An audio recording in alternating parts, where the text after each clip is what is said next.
I think I'm gonna go ahead and use this exact clip right at the beginning of the video for obvious reasons. This is actually the tools, yes, I'm done with the job, that I ended up using. And guys, it's not that bad. Problem is, we are so accustomed to simple things like this that when we encounter something like that, we start wondering to ourselves, is this German engineering?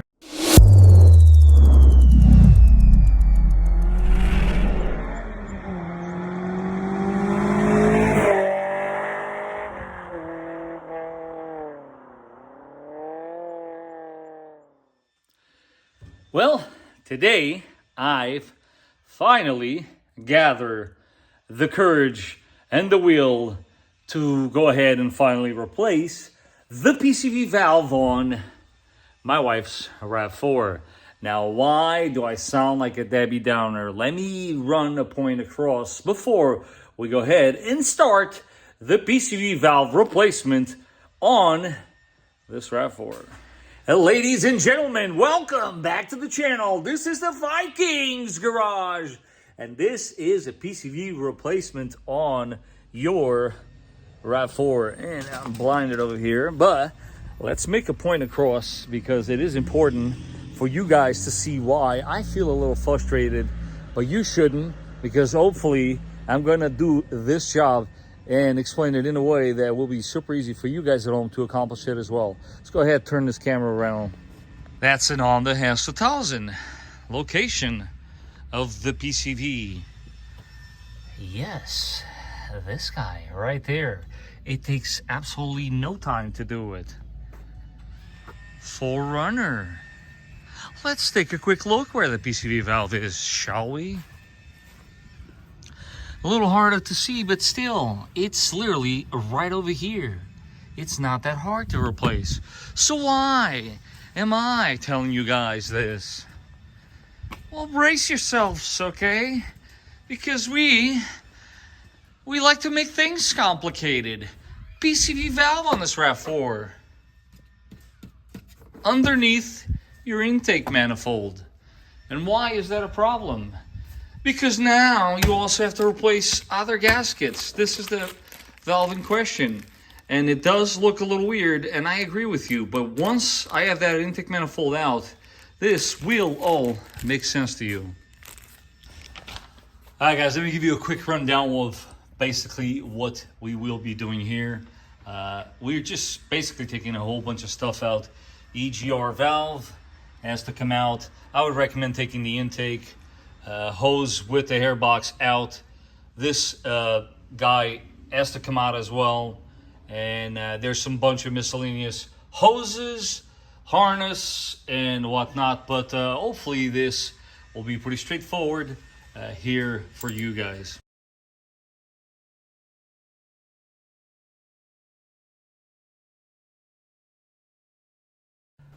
This video, of course, would not be complete unless I showed you guys how you can too actually test the operation of your PCV valve. You want to go ahead, disconnect the hose that sits right on top of your intake neck. Get yourself a little glove, a little balloon, whatever works for you. The key here, super important, I want to emphasize, is that you secure it properly. I'm going to go ahead and use some tape here and make sure this thing does not go all the way in. And as you see here, it will suck it in. If you see the balloon / glove getting sucked in, then you know, as per Toyota, that your PCV valve system is working properly. Okay, grab yourself a 10 mil of your choice. Power tools would probably make this process a lot faster.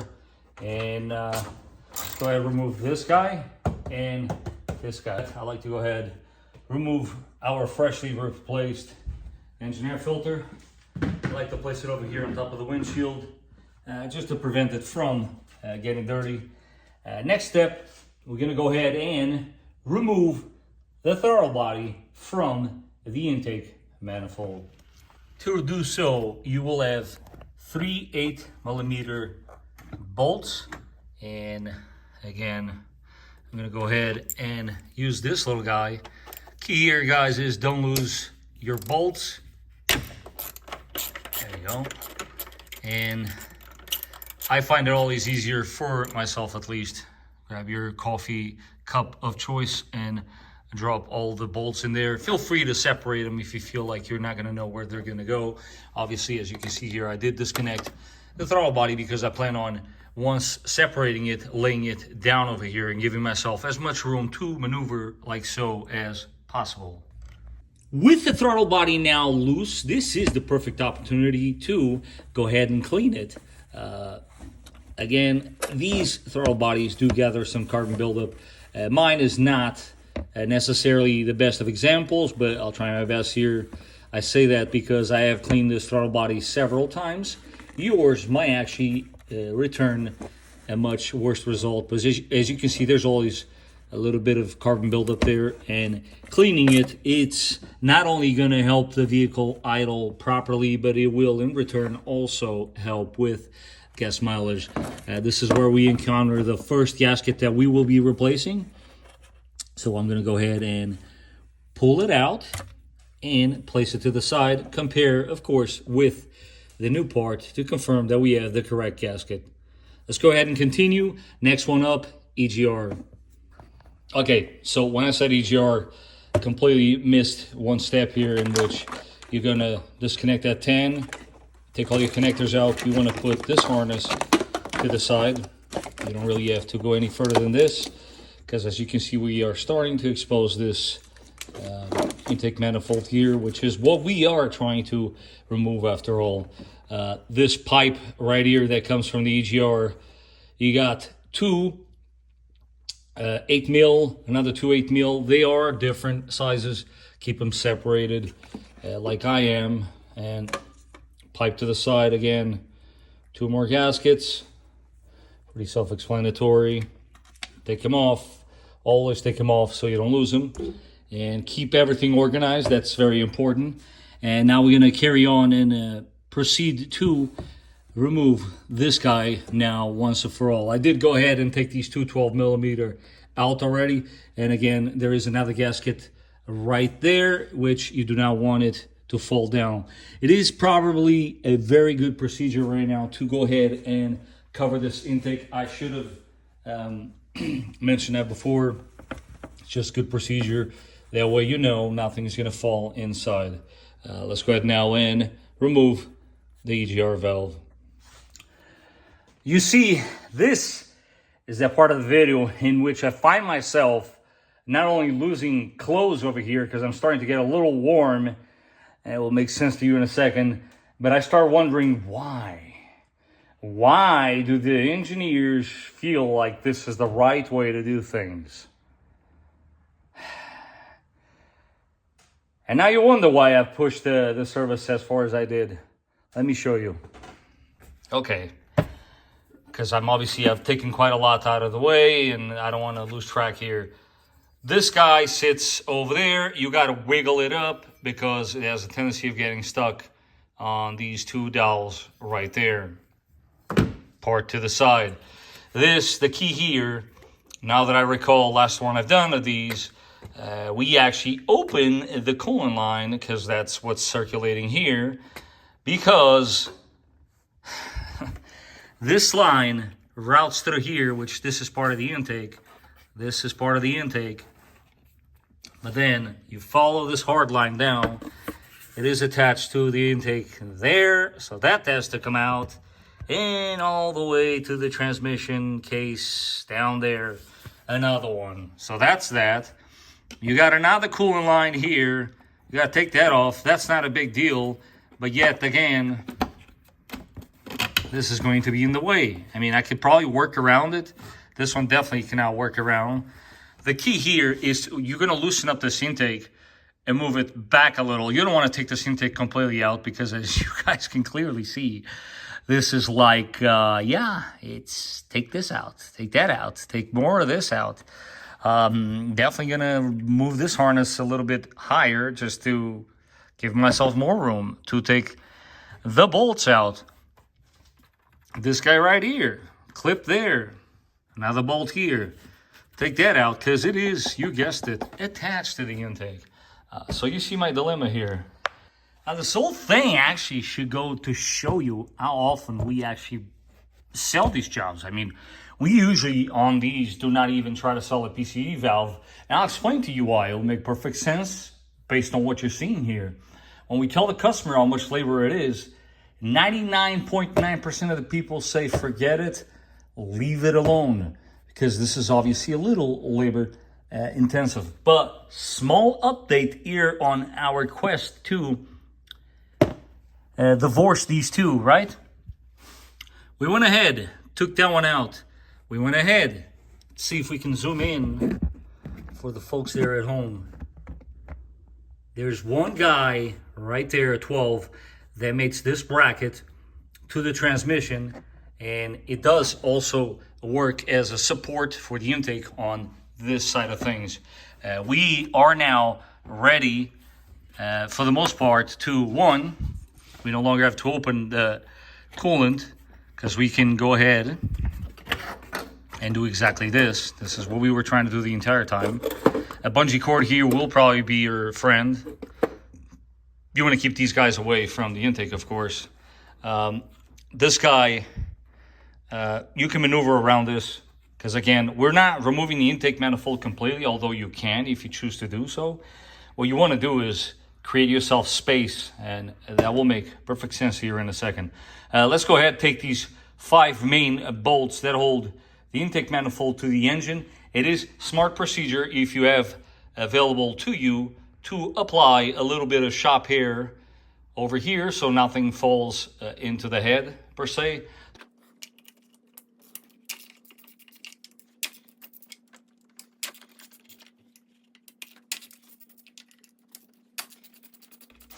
Use of a magnet of your choice will come handy here. That way you won't drop any of the bolts. This middle one here can get a little finicky, but I'll show you in a second how you can still grab it. You can now separate the intake finally and fish out the center one. Again, back in the cup. And let me show you guys now what all of this work was for. Okay, so now that you have the intake manifold loose, the part in question here is this. This is your PCV valve on these RAV4s. Now, let me show you guys exactly where it's located. So as you can see, we did all of this basically to loosen this guy up. And we're gonna try to move it back as much as possible, considering what we got going on here. And take a quick look right there where my finger's pointing.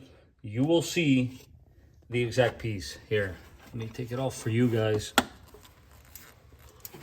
Actually, gasket, one of many that will be replaced, came off. Of course, make sure to replace it. And this is your PCV valve. They're easy to access, right? What? Yeah, not really. And yeah, odds are some of these you actually need a pair of pliers. You got it. Keep going. Oh, you got it. Oh boy. Got a soundtrack there from my wife, but there you have it. This is the PCV valve that they clearly do not want you replacing. They want to send it to a guy like myself to replace. So now it's just reversal of removal. This would clearly be an opportunity to clean these intake runners here on your head. But again, please be careful, because if your valves are not closed, you don't want to push any dirt underneath there. So proceed with caution. You can always jam a bunch of napkins down there to prevent dirt from going deeper and clean this area up. I am gonna leave it alone. I'm just gonna wipe a little bit on the surface here, and basically we're gonna go ahead now and install our PCV valve back. Let's see if we can give you guys a clear shot here. O-rings on this guy will stay out like so. That's it. And by O-rings I meant one O-ring. The other one actually will be inside in the head. Boom, boom, boom, boom.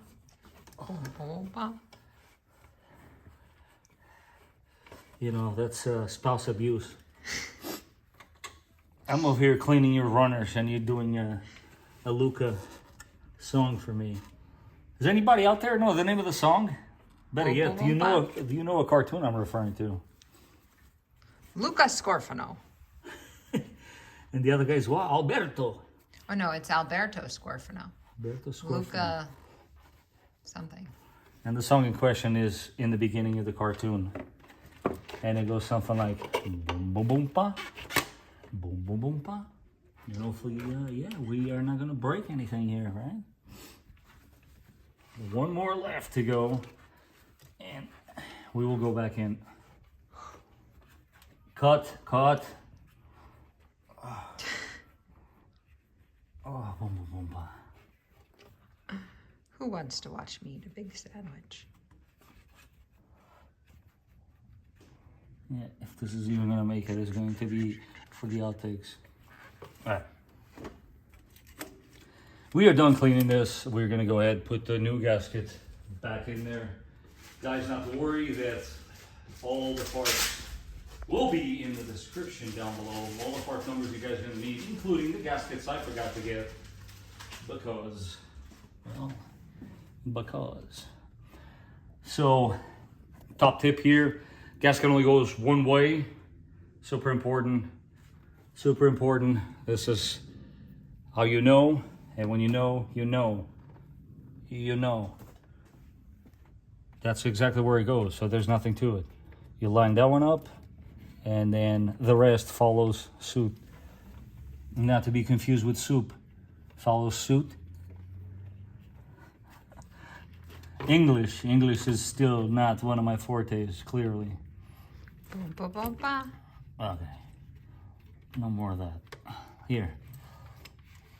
Let's show how it's supposed to look like. You gotta keep massaging it in. And yeah, just tap it in. This is it. Once it's sitting like so, you know you're in good business. And now, basically, like the book says, you gotta reverse this back.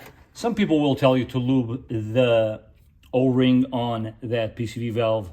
I really don't see the need for that, but feel free to do as you please, or whatever you find that works for you. Again, this is a matter of just maneuvering this back in, keeping the gasket where it's supposed to be. And yeah, now I actually felt that O-ring snap into place. I'm gonna go ahead and just basically install all of these 12 mils back where they belong. Intake manifold bolts, torque spec, yes, of course. I'm gonna go ahead and torque it, and it is 18 foot-pounds of torque. Like to start in the center here, work my way out.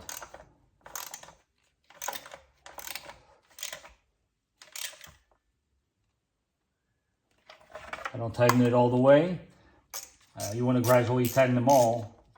Although Toyota doesn't really give you a sequence in the manual, it's kind of smart to do it like so.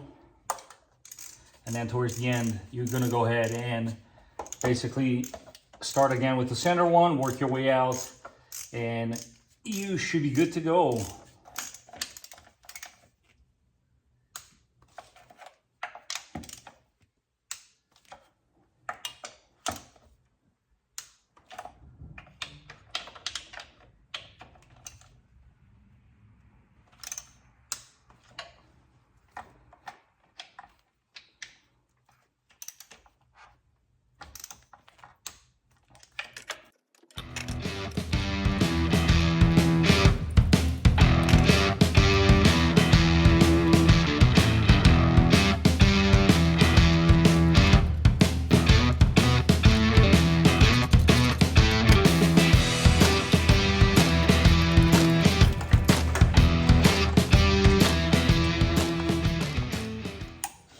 Guys, when I tell you the majority of this stuff basically falls into place, I mean that. It's pretty much common sense, because it's especially when it comes to connectors. I know it might look a little overwhelming to some, but it's really not that big of a deal. See, this guy got a little tweaked, and that's A-okay. Because we're gonna go here and tweak it. There it is, lining up again. And that's a 10. But yeah, my point is, geez, not looking like I've done this before. Yeah, everything kind of like falls into place. You see like all the connectors, like there's no getting this wrong, because again, they all kind of just fall right into place.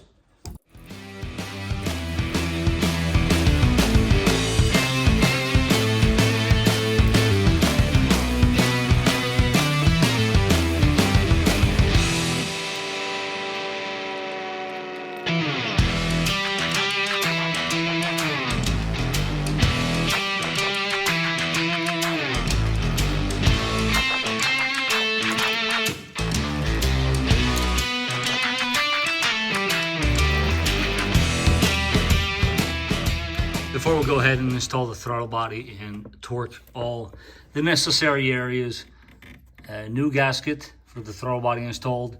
It's pretty self-explanatory. One guide there, one guide there. Mesh goes facing up, and that's basically how you install it. Run it with your finger, make sure it's sitting on the race, and you are now ready to mate the two together.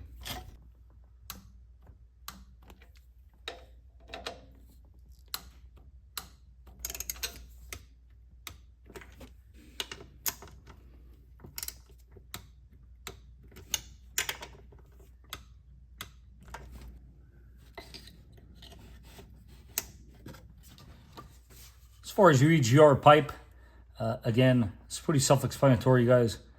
If they have a groove, that is exactly there to help you placing your gasket. This side is done. This side goes on the intake side. Same exact way, press it in, and you're now ready to install this pipe, which goes under the connector. And just as important, like I stated before, long ones go on the one that's actually in the EGR. Shorter ones go on the intake one.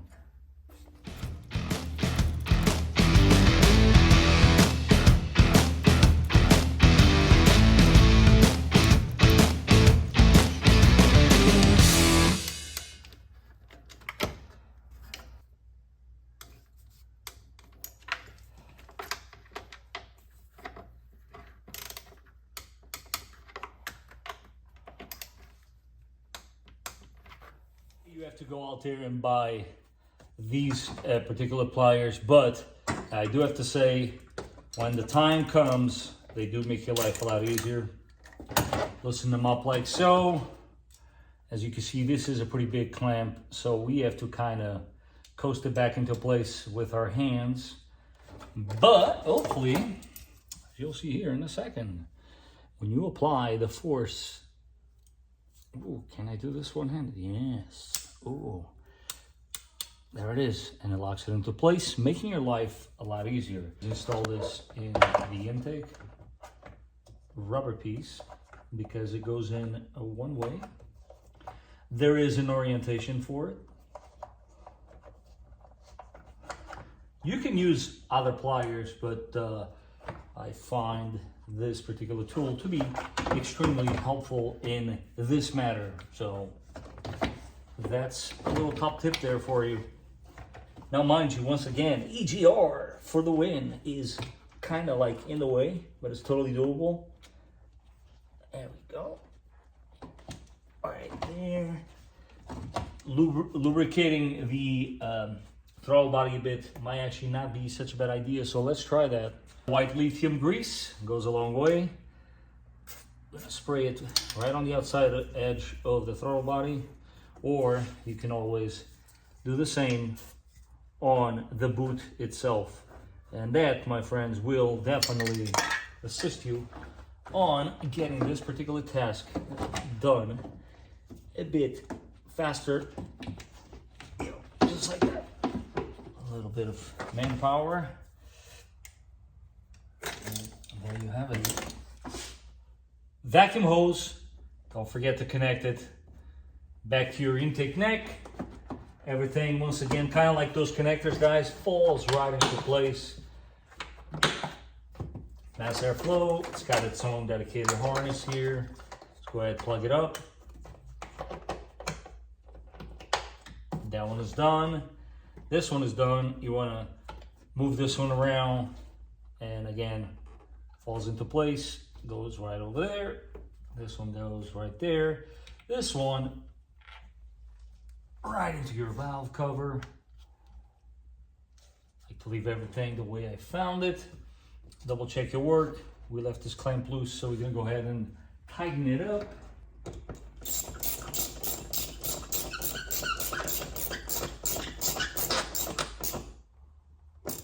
That's that. And leave that 10 over there because you are going to need it for this guy. You aim it like so. Line it up on the bottom, and 2 10s, which we will find here on our trusty coffee mug. And that's it, guys. This is the basically final stretch here. What I always like to do is go over everything, look it over with your flashlight, because after all, we are human. People make mistakes. There is something you could have left loose, something you might have forgot to plug, and this obviously would be the time to do it. Believe me, I've done this plenty of times, and even I am going to go ahead and do exactly that.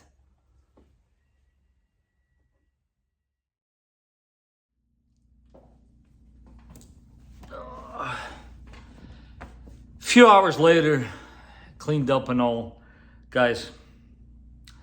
This is the exact PCV valve that come out of that RAV4. This is probably what you're used to. Why do we have to go to this nowadays is beyond me. I'm sure they have their reasons, but they clearly don't really want your average Joe replacing these things. Hopefully with this video, you have a better understanding what it takes to get this valve replaced. As always, I hope it was a helpful video, a little different than the norm, but still kind of there anyhow. I'm gonna go ahead and enjoy the rest of my Saturday with my family and kids. I hope you guys are doing the same. As always, if you found this video to be informative and helpful, support the channel by smashing that like button. And if you don't want to miss any more of this content, do not forget to subscribe, and I will catch you guys on the next one.